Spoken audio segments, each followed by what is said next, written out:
байцгаана уу та бүхэнд соёлч хүүхдүүд багш нарын мэргэжлийн бүлгийн 2 дугаар улирлын тайланг сонсгож байна.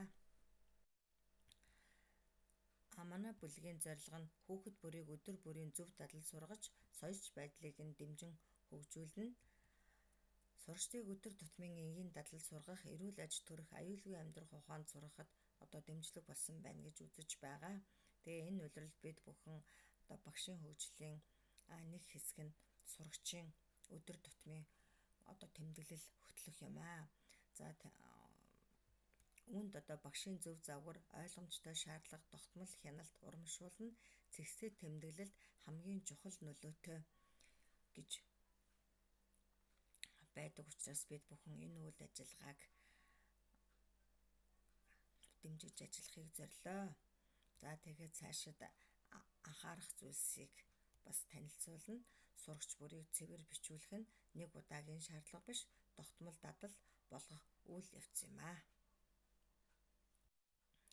За манай бүлгийн багш Пэж Авчмаа, Дэ Уран Чимэг, Тэ Бомб гурав багш болон миний бие нь бага ангийн сурагчдын иргэний ёс зүйн боловсрол хичээлийн 437 дэвтэр, хүн ба орчин, хүн ба байгаль хичээлийн 708 дэвтэр, математик хичээлийн 468 дэвтэрт хяналт үнэлгээг хийлээ. За математик хичээлээр 137 хүүхдийг сайхан дэвтэртэн, 19 сурагчийг анхаарах шаардлагатай дэвтэртээ сурагч байна гэж байна. Сайхан дэвтэртэн сурагчаар шалгарсан сурагчдын тэмдэглэлээс харахад бодлого бүрийг шинэ мөрнөөс эхлэх, мөр зай баримтлах, тэмдэг бичилгээний зөв хэрэглээ нь эмх зэгц нямба байдлыг илтгэж байна гэж харлаа. За иргэний ёс зүйн боловсролын хичээлээр 27 бүлгээс 8 бүлэг нь иргэний ёс зүйн боловсрол хичээлийн дэвтрийг хянуулсангүй. Үүнээс иргэний ёс зүйн боловсролын хичээлийг ордгүй болов уу гэж харж байна. За тэгээд 19 бүлгээс 66 хүүхэд нь сайхан дэвтэртэн, 6 сурагчийг анхаарах шаардлагатай дэвтэртэй байна.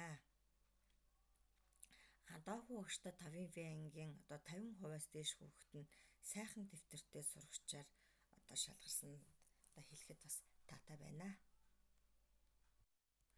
За хүн ба орчин, хүн ба байгаль хичээлийн дэвтрээр 96 хүүхдийг сайхан дэвтэртэн, 27 сурагчийг анхаарах шаардлагатай дэвтэртэй сурагч байна гэж илрүүлэхээс гадна тухайн анги бүрийн дэвтрийн үйл ажиллагаанд анхаарах шаардлагатай зүйлсийг тэмдэглэлээ.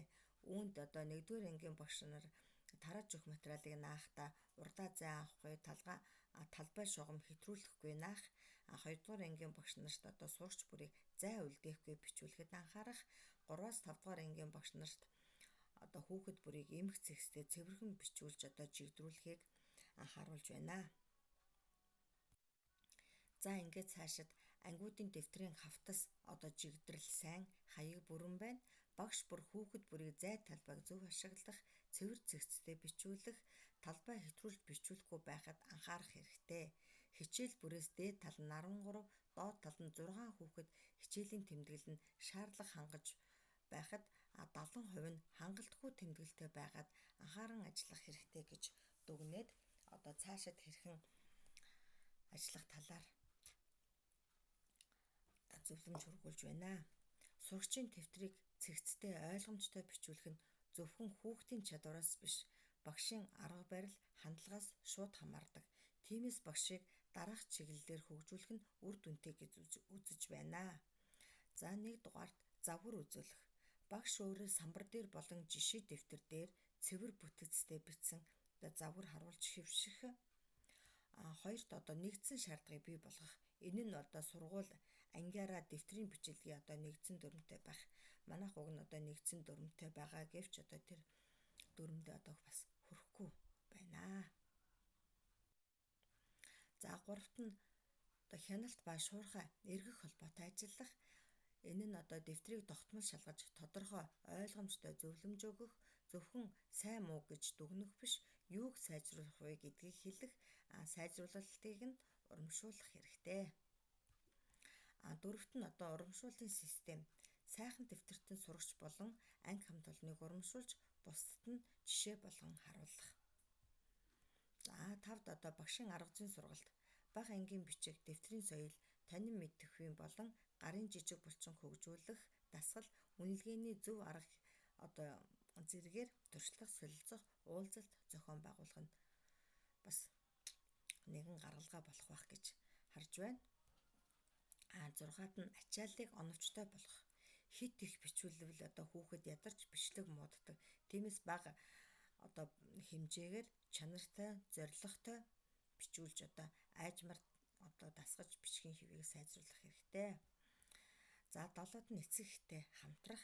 Эцэг эхэд энгийн заавар өгөх, дэвтрийн одоо цэвэр байдалд хамт анхаарах шаардлагатай.